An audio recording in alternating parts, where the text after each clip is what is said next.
ቀሪ ህይወታችሁን አብራችሁ የምታሳልፉትን ሰው መወሰን ቀላል ነገር አይደለም። ብዙ ጊዜ ይሄን ውሳኔ መወሰን ቀላል እየሆነ የሚመጣው ከዛ ሰው ጋር ብዙ ጊዜ ባሳለፋችሁ ቁጥርና ያንን ሰው በትንሹም ቢሆን ማንነቱን ለመረዳት ስትችሉ ነው። ምንም እንኳን ጊዜ ውሳኔያችንን ቢያቀልልንም የበለጠ ደግሞ ለመወሰን አስቸጋሪ የሚያደርጉ ሌሎች ምክንያቶች አሉ።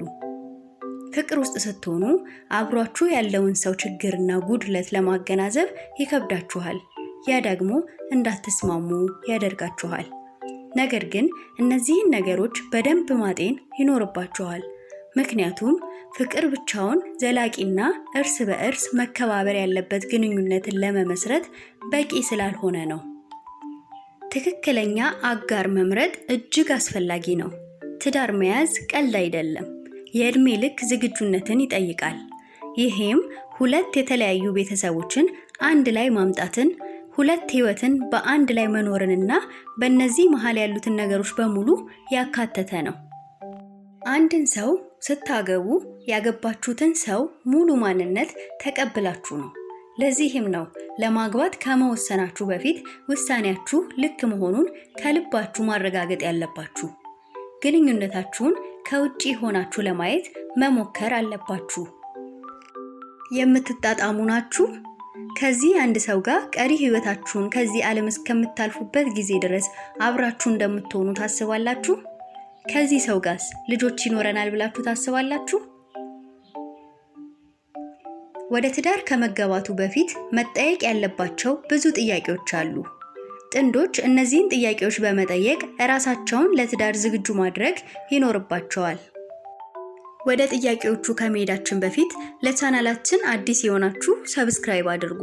ጥሩ ቪዲዮዎችን ወደ እናንተ እናደርሳለን። ላይክ እና ሼርም እንዳትረሱ። ከማግባታችሁ በፊት አጋራችሁን መጠየቅ ያለባችሁ ጥያቄዎች እና በዝርዝር ማውራትና መመካከር ያለባችሁ ጉዳዮች። አንደኛ፣ ከቤተሰቦቻቸውና ከጓደኞቻቸው ጋር ያላቸው ግንኙነት ምን እንደሚመስል። በአጋራችሁ ህይወት ውስጥ ቤተሰብና ጓደኞቻቸው ምን አይነት ሚና እንዳላቸው ማወቅ እና መረዳት እጅግ አስፈላጊ ነው። የጥንዶችን ግንኙነት ጥብቅ ከሚያደርጉት ነገሮች መካከል አንዱ ከሌላው ቤተሰብና ጓደኛ ጋር ያላቸው ቅርበትና ግንኙነት ነው። በአጋራችሁ ህይወት ውስጥ ቤተሰብ ትልቅ ሚናና ቦታ ካለው ልታውቁ ይገባል። አንድን ሰው ስታገቡ የዛን ሰው ቤተሰብም አብራችሁ እንደምታገቡ አስቡት። የአጋራችሁ ቤተሰብ እናንተን ለመጠየቅ ለበዓል ነው የሚመጡት ወይስ እናንተን ሊያዩዋችሁ ቶሎ እየመጡ ይሄዳሉ? አሊያም መተው ለረጅም ቀናት እናንተ ጋር ይቆያሉ? ከነሱ ቤተሰብ ጋር ምን አይነት ግንኙነት ሊኖራችሁ እንደሚችል ቀድማችሁ ማወቅ ዝግጁ ያደርጋችኋል። ከጓደኞቻቸውም ጋር የሚኖራችሁን ግንኙነት እንደዚሁ። ሁለተኛ፣ በገንዘብ በኩል ያላቸው ግብ ምንድን ነው?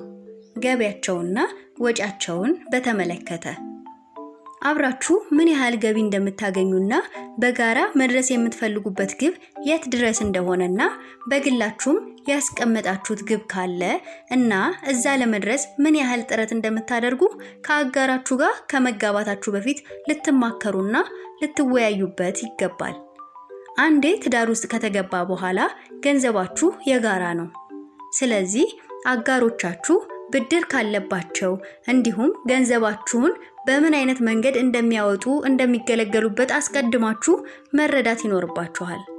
ቤት መግዛት ትፈልጋላችሁ ወይም የራሳችሁን ቢዝነስ መጀመር? ሁሉም ከገንዘብ አያያዝ ጋር ግንኙነት አለው። ስለዚህ ስለ ገንዘብ፣ ወጪ፣ ብድርና ግቦቻችሁ ከትዳር በፊት ማውራት እጅግ አስፈላጊ ነው። ሶስተኛ፣ ልጆች ለመውለድ ሐሳብ አላችሁ? ይህን ጥያቄ በእርግጥ ከእጮኝነት በፊት አስቀድማችሁ አጋራችሁን መጠየቅ ይገባችኋል። ለአንዳንዶች ትዳርን እስከ ማፍረስ የሚያደርስ ውሳኔ ስለሆነ። ከትዳር በኋላ ልጅ እንዲኖራችሁ የምትፈልጉ ከሆነና አጋሮቻችሁ ግን በተቃራኒው የልጅ ፍላጎት ከሌላቸው ትዳራችሁ የሰመረ እንደማይሆን ማሳያ ምልክት ነው።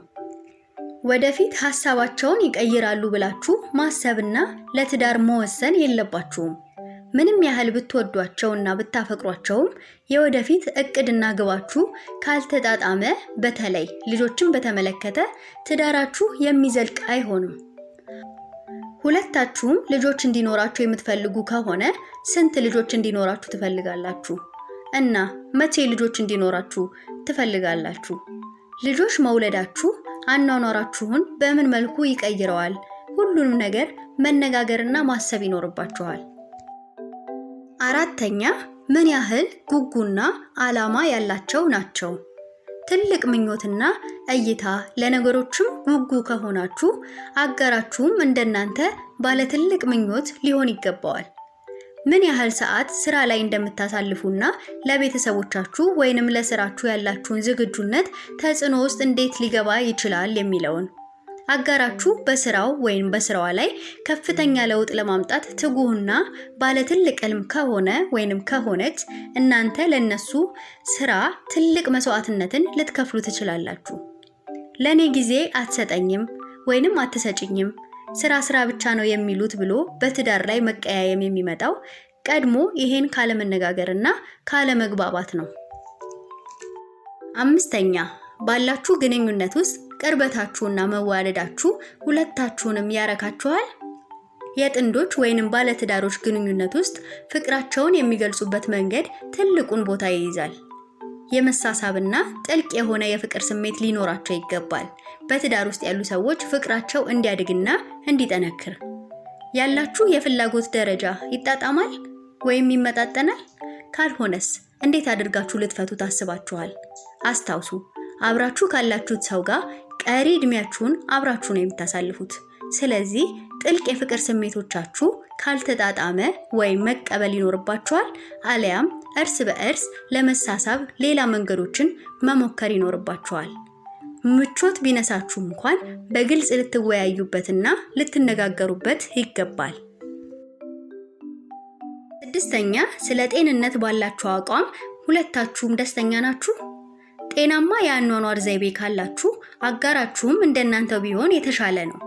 ከሁለት አንዳችሁ ሌላችሁን የሚያሳስብ አይነት ልማድ አላችሁ? ጤናማ አኗኗር ለእናንተ ምን ያህል አስፈላጊ ነው?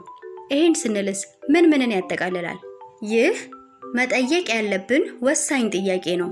አጓጉል ልማዶች የእናንተንም ህይወት በምን መልኩ ሊጎዳ እንደሚችል ማጤን ያስፈልጋል።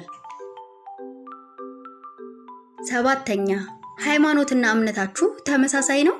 አብራችሁ በምታሳልፉት ህይወት በምን መልኩ ነው እምነታችሁ የህይወታችሁ አካል የሚሆነው? ይሄ እጮኝነትን ከማሰባችሁ አስቀድማችሁ ራሱ ልታወሩበትና ልትግባቡበት የሚገባ ወሳኝ ነጥብ ነው። የምትመሩበት የሃይማኖት ተቋም አላችሁ? ሃይማኖታዊ ለሆኑ ተግባራቶቻችሁ ምን ያህል ታማኝና ተገዢ ናችሁ?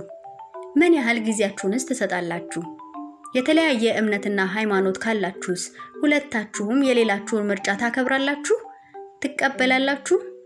አጋራችሁ መንፈሳዊ ከሆነና ብዙ ጊዜውን አትኩሮቱን ለሃይማኖቱ የሚሰጥ ከሆነ እናንተ በዚህ ደስተኛና ምቹ ናችሁ? ራሳችሁንም እነሱንም መጠየቅና መግባባት ላይ መድረስ ያለባችሁ ጥያቄ ነው።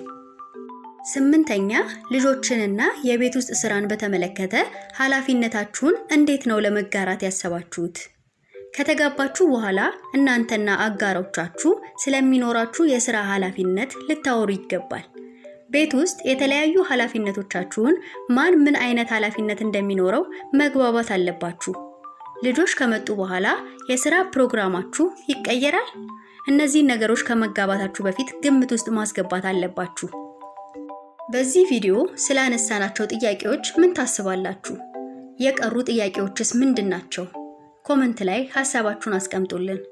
ቪዲዮ ከተመቻችሁ ላይክ አድርጉ፣ ቻናላችንንም ሰብስክራይብ አድርጉ። የደውል ምልክቷን ተጭናችሁም ኖቲፊኬሽናችሁን ኦን አድርጉ። ገና ብዙ መልካም የሆኑ ቪዲዮዎችን ይዘንላችሁ እንመጣለን። እናመሰግናለን። መልካም ጊዜ ይሁንላችሁ።